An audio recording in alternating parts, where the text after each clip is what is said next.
What is going on, nerds and nerdettes? It's your boy, Stevie B, with some of that variant content for you. I haven't done any variant content in a while. It's been all about mystery boxes and haul videos, but I wanted to do something special for the holidays. I've had people ask me before, and I could never really give them a straight answer because I never really put a whole lot of thought into it. But they're like, Stevie, what are your favorite books in your collection? That's too hard to answer. I can't answer what my favorite books are because there's just too many of them. Honestly, I always go down with the death in the family is one of my favorite storylines,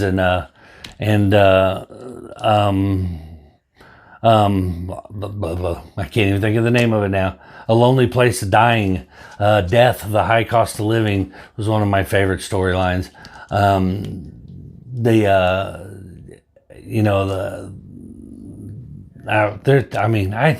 drawing a blank because there's so many of them I can't even think of the Judas Contract. But there's a whole bunch of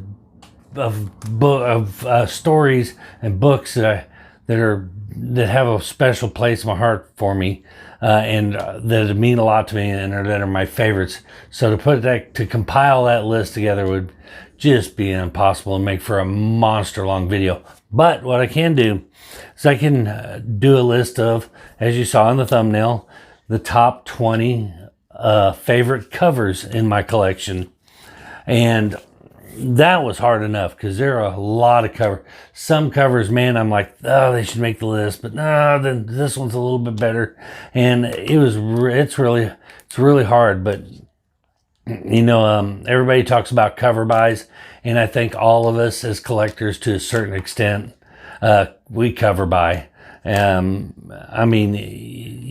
may not buy a book just solely for, or what I should say is, we may not buy books only for the cover. But if you're walking through your LCS and you see a book with a nasty cover, sometimes you pick it up just because it's got a nasty cool cover. So we all do it. But these are my favorite covers for one reason or another. And there's 20 of them. So let's get into it and let's start. You'll notice there's some holes in my walls up here because a lot of them were on my wall, or a couple of them anyway. But you would think everything on my wall would be my favorite covers, but some of them are just favorite storylines, and it's my flex wall. Okay, let's just call it what it is. It's your flex wall. It's your keys and things you like to show off. And before we get started on my top 20 video, these three right here that you saw in my last haul video, those are the Mexican foil variants I have on the wall.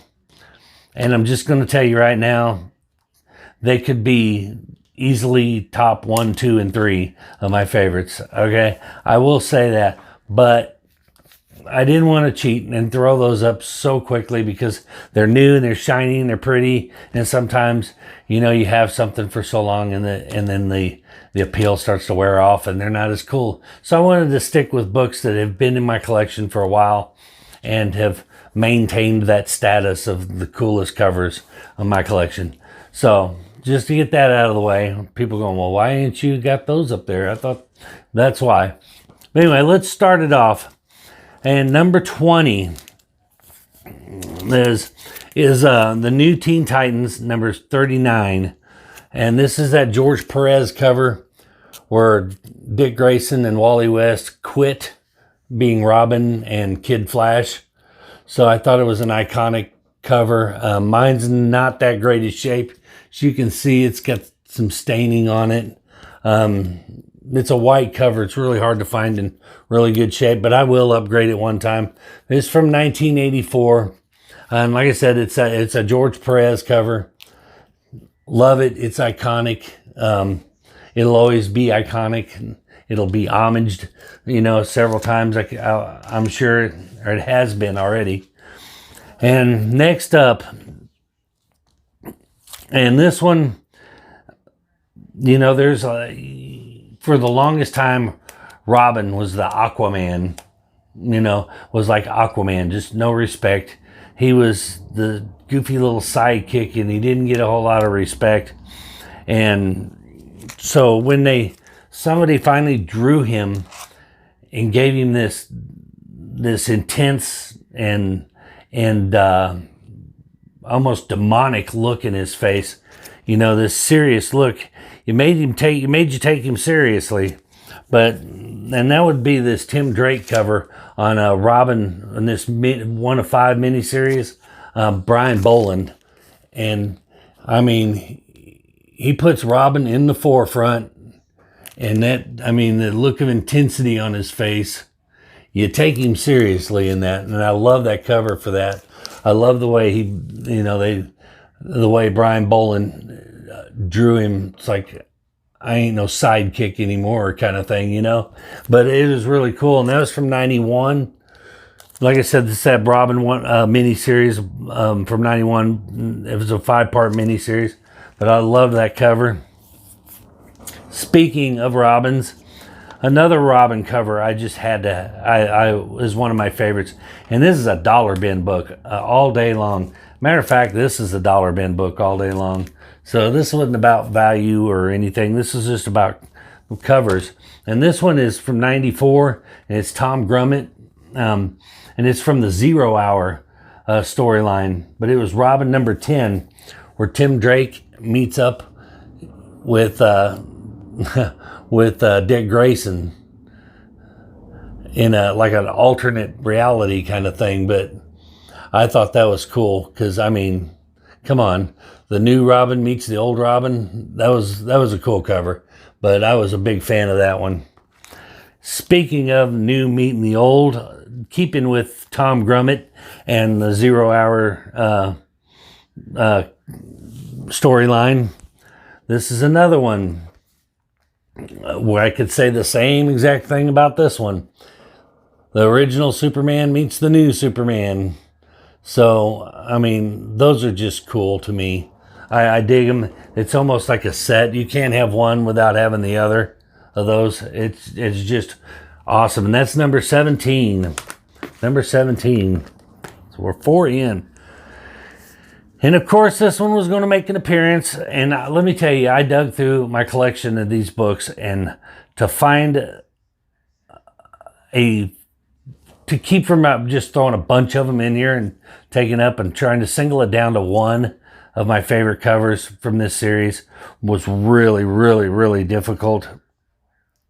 But this is the one I went with, and it is the Dynamic Forces foil exclusive of Dark Child Redemption #1. But that blue just pops, and I love that foil. And of course, it's Randy Queen. That's Randy Queen's baby from 2004. I'm pretty sure he did the cover. I may be wrong. He didn't do all the covers. No, he did this one. Yeah, this one's his. But he didn't do all the Dark Child covers. I thought for a while he did, till he sold it out. But again, one of my, I just love the artwork on that. I need to hold them up here. This is number 16 on the list. Again, if you're not picking up Dark Child, I'm telling you, I got the inside scoop. He is working on another Dark Child comic book, and these, as Boss Kong over at Silverback Graphics likes to call them, these bimbo heroines, you know, are making a comeback. I mean, Dynamite is just polluting the LCSs with sexy cover chick or sexy chick covers. But that was number 16. And speaking of bimbo heroes from the 90s, this one also, number 15, was this Jim Ballant red foil Purgatory cover. I mean, it's foil. I love that foil. I don't care. That foil hooked me every time, and they knew it. I was a mark. Gimmick covers, I was a mark for them, all of them. This was from 1996. And Purgatory, another one of my favorite characters. And that was number 15. Number 14 from 93. no cover artist collection would be complete if you didn't bring in this guy. So Alex Ross on Marvel's #1, that Human Torch cover. Actually, honestly, I could have put the whole series in here. Alex Ross is one of my favorite artists, and his work is amazing on just about anything he does. But that Human Torch on there, I love his painted artwork. The realism of it is amazing. It's off the wall. But anyway, that was number 14 from 93. Number 13 from 96, this Gary Frank cover. And of course, there was one in there. It had to be one in there. Had to be. And this book isn't very valuable. It's a one-shot. It was an event special from back in 1996. And it's number 13 on my list. And it is Gary Frank with Sabretooth in the Red Zone special with that chromium. Gotta love that chromium. Give me all things chromium except Valiant books. That is the only thing Valiant was good for, is they were the first to start using chromium on covers, and that was cool. Man, I'm not gonna lie.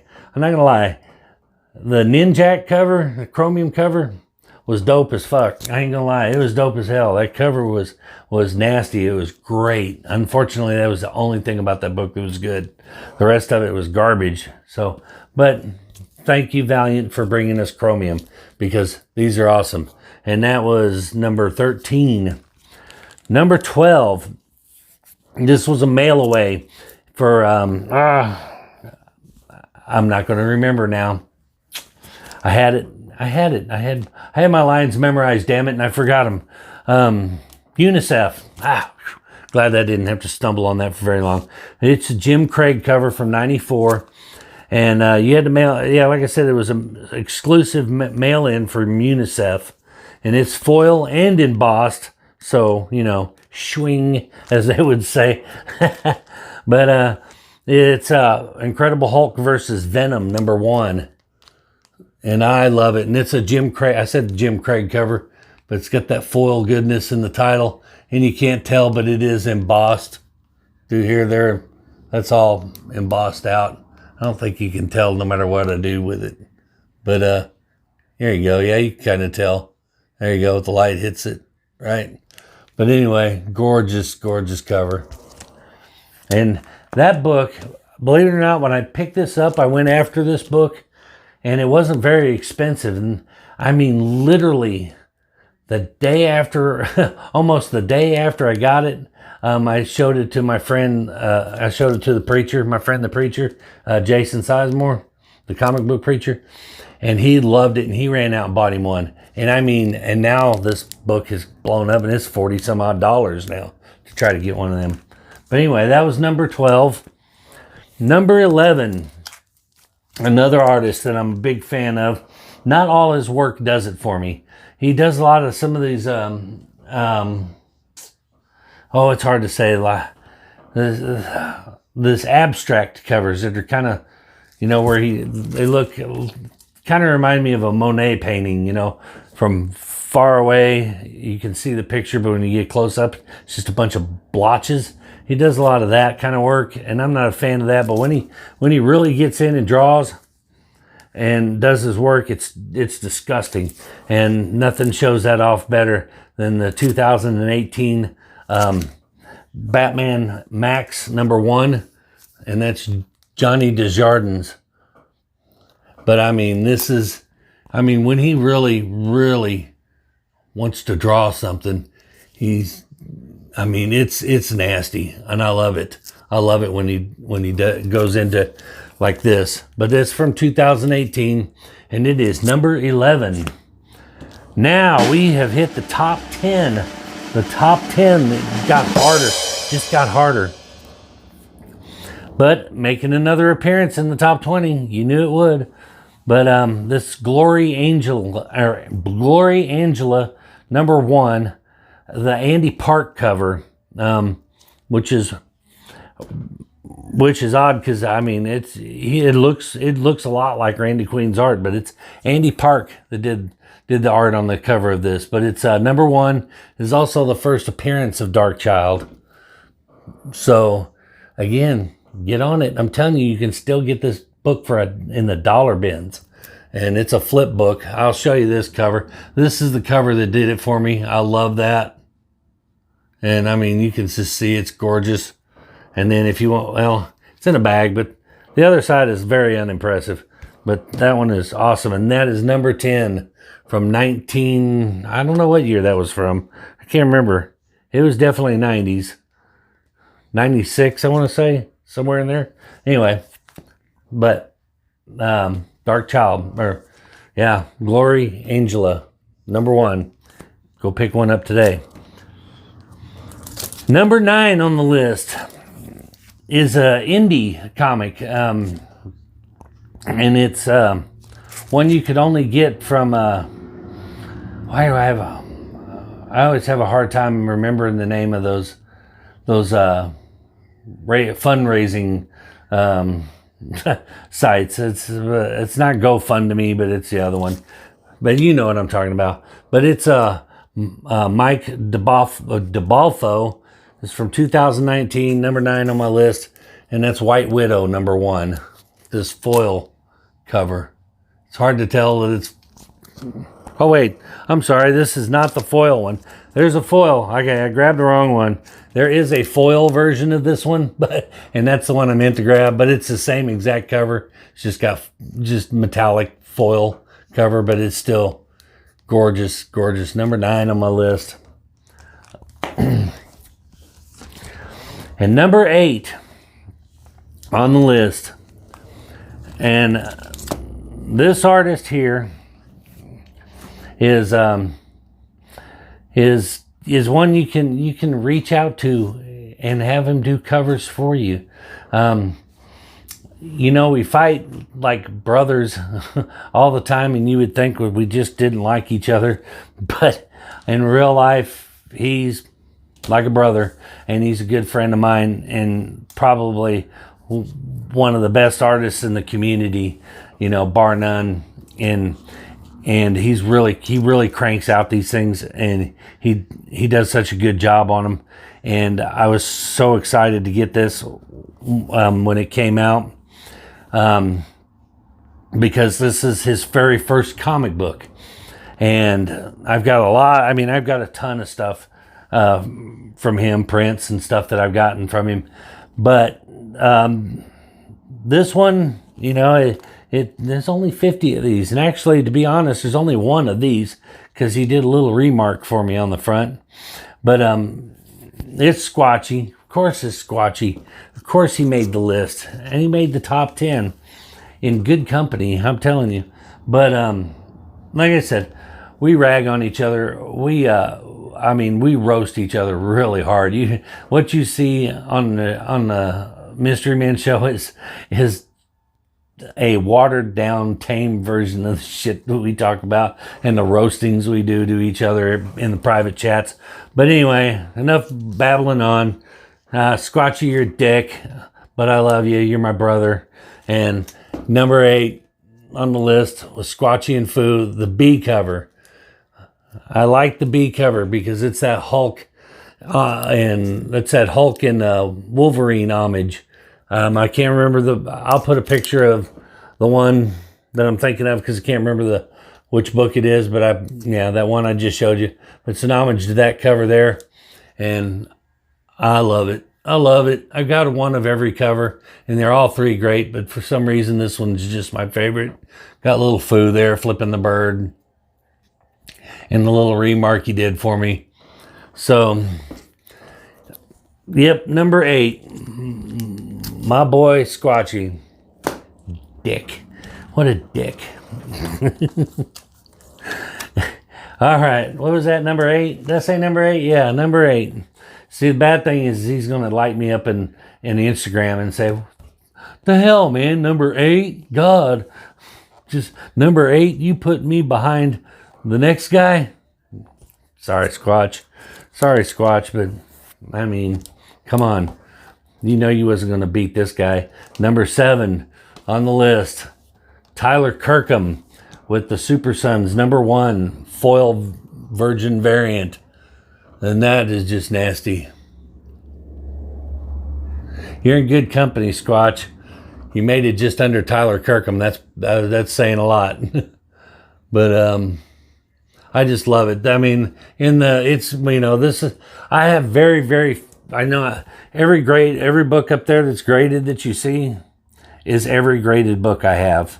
I don't do graded books. The only book that I own in my collection that I actually sent out to have graded was that one. And that was only because I wanted the signature and the sketch verified. But I'm not a slab guy. I like the books raw. But this one was a gift from Harvey over at Illogical Models. I don't know where you been, Harv. Been kind of MIA. But he did that and made a absolutely disgusting nice display for this thing, which I need to show off one of these days. You can see it in my playlist if you go to AOK's section and look for Illogical Models and check out that nasty. It's beautiful. I mean, he did a great job. Display. It's sitting right over here. It's just off camera, but I had to pull this out of it because this is sitting in that display. And that's why it's not on the wall. But anyway, #7, Tyler Kirkham, Super Sons, #1. #6 on the list. Again, with the 90s goodness. You can tell I'm a 90s kind of guy. But this cover is one of my favorites, and I can never get enough of them. I only have one. Yeah, it's weird. I don't collect multiples of anything. I buy one, and then that's it. Rare occasions, if I find a good deal on one I already have, like the one that I have I have 2 of these Wolverine #1s because I just found a steal on one in great condition. So I got 2 of those. But generally, there's a term goes around that people use on Instagram a lot. I see it called dirty flippers, and I'm not a fan of that. I'm not a fan of that term because I don't care who you are. If you've ever bought a book at cover price and sold it for more than cover price, you flipped a comic book. Scalper is the more appropriate term. Nobody likes the scalpers, the one that go to your LCS and buy everything on the shelf and then mark them up and sell them on eBay. Those are scalpers, not flippers. Flippers are people that collect and they sell books to finance their personal collection. But I only have one of these, so that's why I don't only have one copy of everything. I don't hoard copies, multiple copies of anything. But anyway, one of my favorite covers of all time, Mark Bagley, and some more of that 90s goodness. I didn't think I wrote that. That's 1993. Yeah, I couldn't remember, but yeah, 93. Mark Bagley. That's a first appearance of Anne Weying, She-Venom. So it's a little minor key too. And that was what, #6? Yeah, #6. And now we are down to the top 5. All y'all have your predictions in which one you think it might be. I bet you're wrong. I bet you're wrong. I bet you a lot of you thought it was going to be that. Oh wait, never mind. #5. I gotta shut up because it's coming up.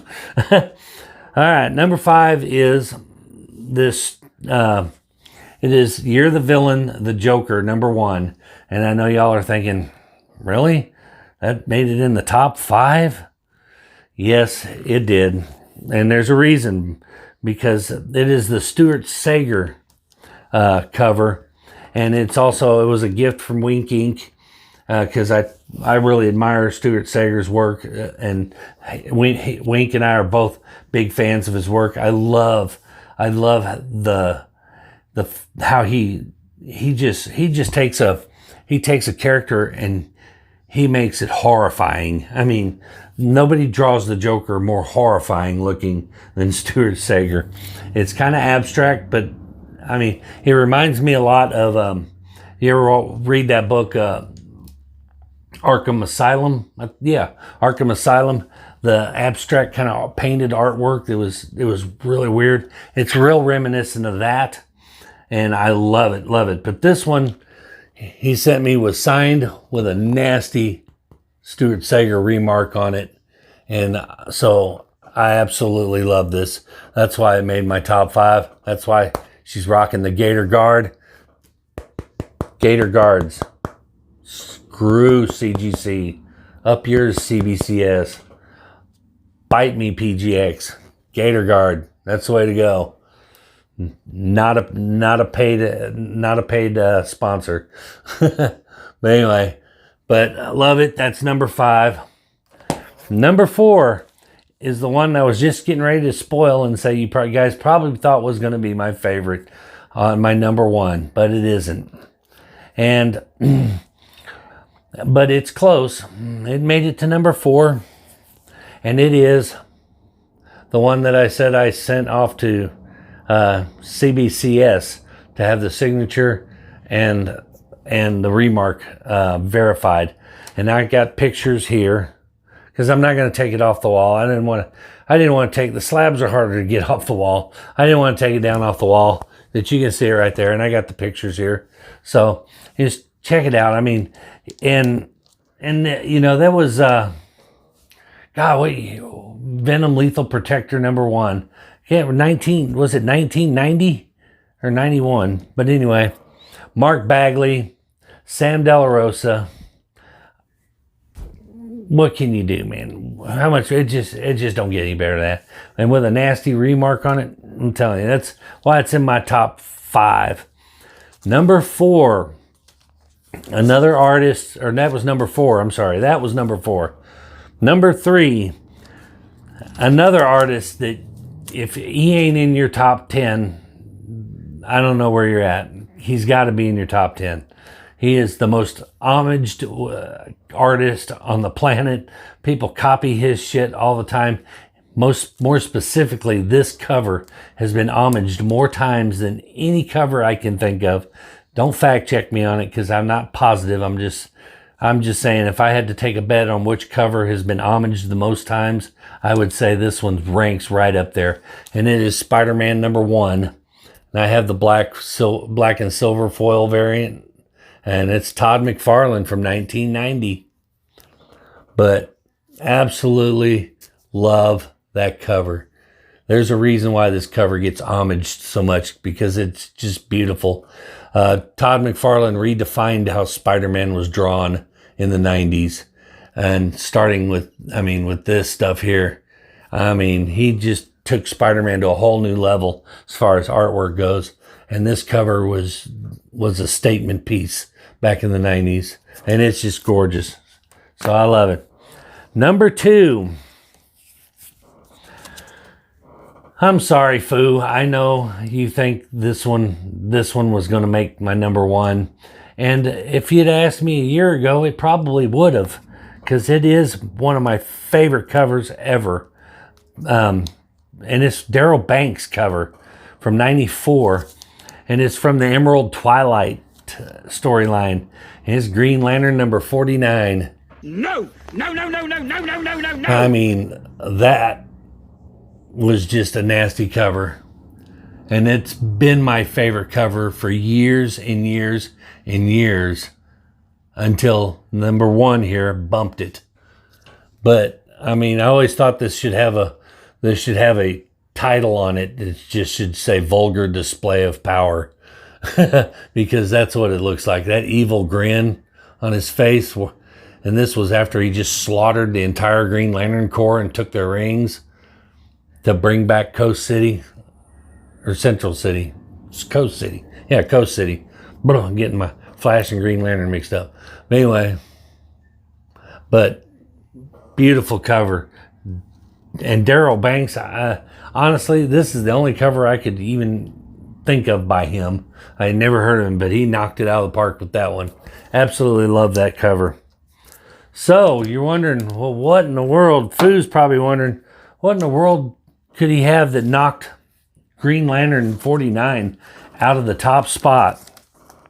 This one may surprise you. because I don't collect these comics. And I got this in a mystery box, and I'm pretty sure it was a Comic Vantage mystery box, and was just absolutely floored by how gorgeous this cover was. I mean, nothing even come close. When I was doing my top 20, number 1 was already predetermined before I even started picking the other ones. It was just which ones came in behind this one. And it's by an artist who's quickly becoming one of my favorite artists. His work is just absolutely disgusting. His covers on Detective Comics are nasty, and I would love to have some original art from him. But he has catapulted himself up to one of my probably top 5 favorite artists. I'm talking about Lee Bermejo. And this cover was Justice League versus Suicide Squad, number 1. And this was the Virgin variant of Wonder Woman with her boot to Harley Quinn's face, with her wrapped up in the lasso. And I mean, to me, that is one of the nastiest covers out there right now, and nastiest covers of 2021. Fight me in the comments if you want. But I mean, just look at the detail in that. I mean, and then Harley Quinn, they're booting Harley Quinn's face. I mean, that, my friends, is what you call nasty. And it doesn't get any nastier. And that's from 2017. And this book is, apparently, I'm not the only one, because there is absolutely nothing significant about this book. No key event, no first appearances, no nothing. But go find one on eBay. I mean, you're gonna pay 50 bills for one of these, at least, for a modern book that has absolutely nothing but covers, but a nasty cover. And that there proves my point. We all cover by. So that being said, that wraps up my top 20. Light me up in the comments.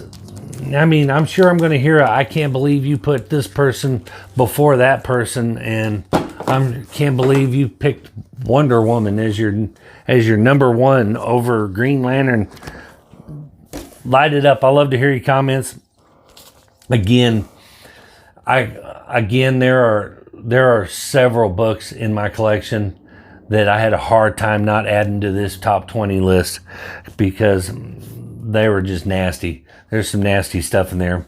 But these are the ones that have held true. Every time I look at them, I'm thinking, man, I love that. Man, I love that. Man, I love that. And this book will never leave my collection, ever. So not for sale, but it'll never leave my collection. And as a matter of fact, I am so far behind on Gator Guards. Every time I need to buy Gator Guards, I also need mystery boxes. So I'm running out of funds before I can get some. But this one is definitely going in the Gator Guard as soon as I get some.